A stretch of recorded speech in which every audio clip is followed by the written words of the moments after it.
Добрый день, меня зовут Максим. Я работаю геодезистом в Польше. И сегодня я хотел бы показать вам, из чего состоит комплект геодезиста, работающего без напарника, то есть в одиночку. Итак, начнем.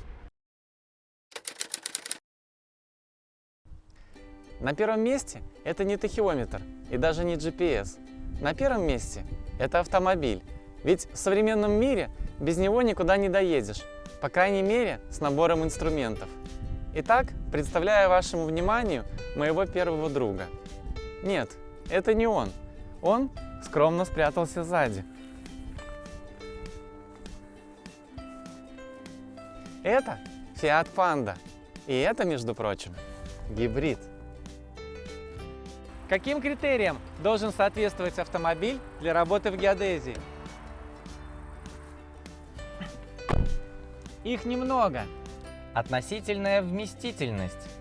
Возможность взять с собой все, что может понадобиться для выполнения различных геодезических задач. Экономичный расход топлива. Это бензиновый гибрид.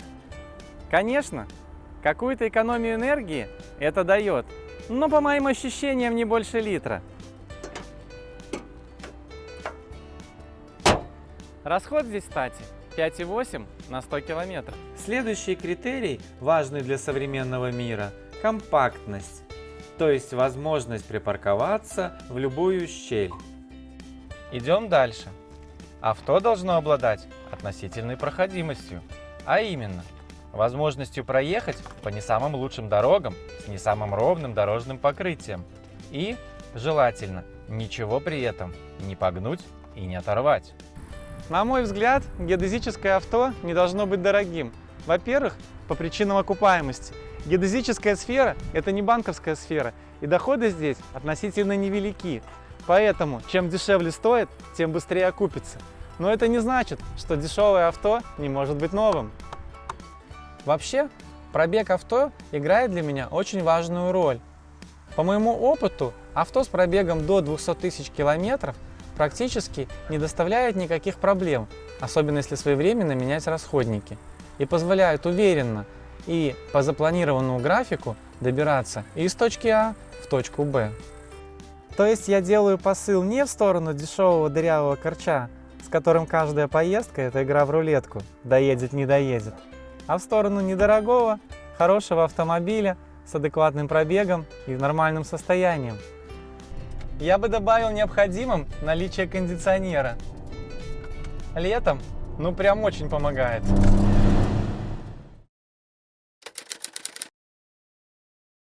Для выполнения разных геодезических задач нужно разное оборудование. Сейчас я покажу, что входит конкретно в мой комплект при работе в Польше в условиях пятидневного рабочего графика. В стандартный геодезический набор входит тахиометр. В моем случае это роботизированный электронный тахиометр Trimble S6. В своих следующих роликах я более детально покажу плюсы и минусы работы этим тахиометром. И GPS той же марки. Контроллер с полноразмерной клавиатурой используется один на оба инструмента. Оборудование далеко не самое современное при работе в Польше, но, тем не менее, в Беларуси с роботизированными тахиометрами мне пересечься не удавалось, и опыта работы с ними не было.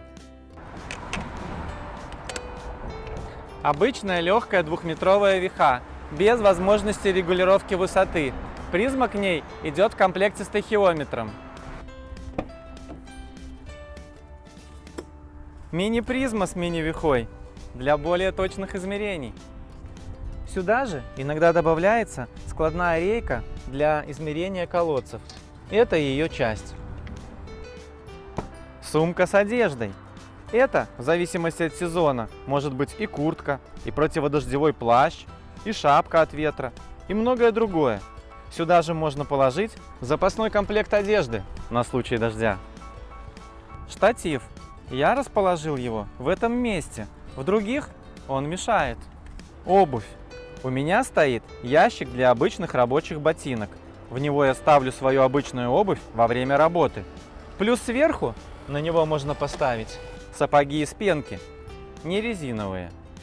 Они универсальные, позволяют работать как летом без теплого вкладыша, так и зимой с ним. Кстати, до плюс 10 тепло держат отлично. Легкие, сухие. Ну и для непосредственно строительных территорий нужно иметь металлическую вставку. В моих такой нет. Минус состоит в том, что ходить нужно аккуратно, бояться гвоздей и колючей проволоки. Пару раз в таких случаях спасал строительный клей. А вот, кстати, и он. Помимо этого, пистолет к нему. Помимо сапогов, он нужен еще для надежного закрепления марок на различных покрытиях.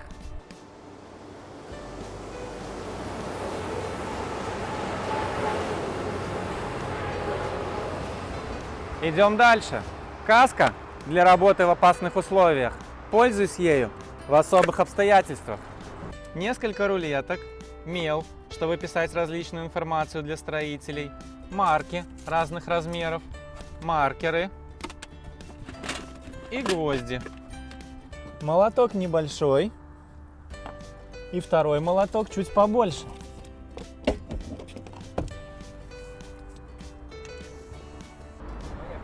Спреи разных цветов для создания качественных граффити. Ну, иногда колышек покрасить, чтобы было лучше видно. Держатель телефона. Тоже очень важная и необходимая вещь при передвижении с навигатором. Планшет для удобной работы с материалами. У меня их даже два. Второй имеет подсветку. Ни разу не использовалась, но есть. Сумка для переноса инструментов в полевых условиях. Ну и колышки. Чем их больше, тем лучше. Ведь они имеют свойство заканчиваться в самый неподходящий момент. Как говаривал мой старый напарник Марек, от чего зачинася день в праце? От edzenia.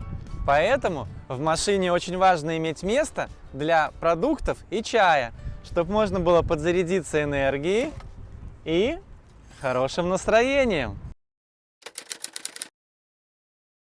Подведем итоги.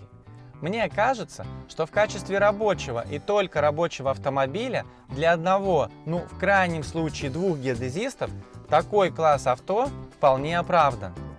Автомобиль недорогой, как при покупке, так и в обслуживании. Благодаря коротким свесам он обладает неплохой проходимостью.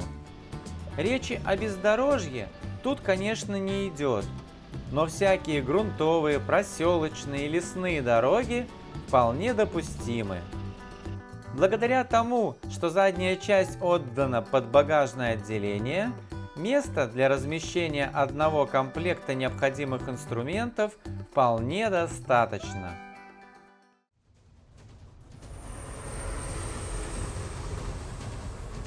На сегодня это все, чем я хотел с вами поделиться. В других роликах я расскажу о плюсах и минусах работы с электронными роботизированными тахиометрами. До встречи!